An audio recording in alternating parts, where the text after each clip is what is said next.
ఓం శ్రీ గురుభ్యో నమః. శ్రీమాత్రే రామానుజాయ నమః. రామాయ రామభద్రాయ రామచంద్రాయ వేదసే రఘునాథాయ నాథాయ సీతాయ పతియే నమః.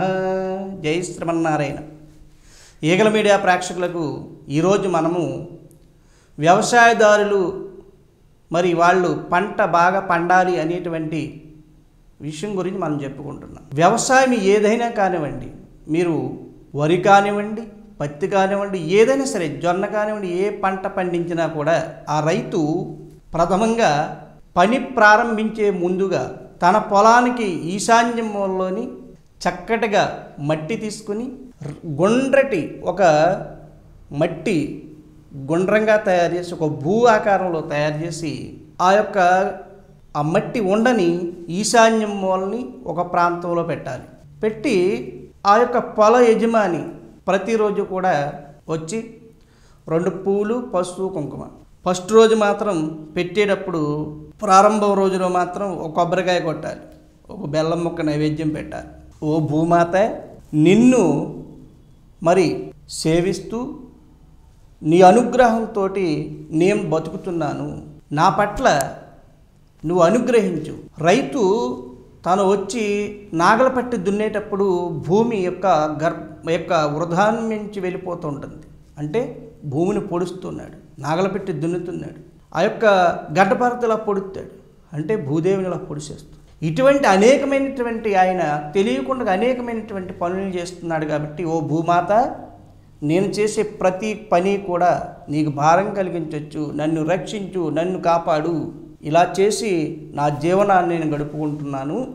ఓ మాత, నాకు చక్కనైనటువంటి పంటనివ్వు అని చెప్పేసి ఆ గుండ్రటి యొక్క భూ ఆకార స్వరూపమైనటువంటి చోట రోజు కొద్ది పసుపు, కుంకుమ, 2 పువ్వులు వచ్చినప్పుడు దండం పెట్టుకుని, భూమికి ఇలాగ ఎందుకు దండం పెడతామండి? ప్రతి ఒక్కరూ కూడా భూదేవికి మనం దండం పెట్టాలి. ఎందుకని? మనం నడుస్తున్నాం అమ్మవారి మీద, భూమి మీద మనం నడుస్తున్నాం, అంటే మన ఆవిడని తొక్కుతున్నాం. క్షమించమ్మా, మేము తెల్లవారు లేచిన తర్వాత నీ మీదే ప్రయాణం చేస్తున్నాము, నా యొక్క పాదాల కింద నీవు నలిగిపోతున్నావు, నన్ను క్షమించమ్మా అని చెప్పేసి మనం నమస్కరించాలి. ముఖ్యంగా రైతు అనేటువంటి ప్రతి ఒక్కరూ కూడా ఆ భూదేవి మీద ఆధారపడి తన పంటను పండిస్తున్నాడు. కాబట్టి అతడు ప్రత్యేకించి ప్రతిరోజు కూడా తన పొలం పనులు ప్రారంభించిన నాటి నుండి పొలము పండి తన ధాన్యాన్నిగా తన ఇంటికి తీసుకొచ్చే వరకు కూడా ప్రతిరోజు ఆయన ఈ చక్కనైనటువంటి పని చేస్తే మరి తన పంట ద్విగులీకృతంగా మరి చక్కనైనటువంటి పంట పండుతుంది. ఆ భూమాత ఆ కర్షకునికి, ఆ యొక్క వ్యవసాయ రైతుకి చక్కనైనటువంటి దిగుబడి వస్తుందని చెప్పేసి చెప్పడంలో ఏమాత్రం సందేహం లేదు. మనం రోజు చేయలేమండి అని అనుకుంటారు.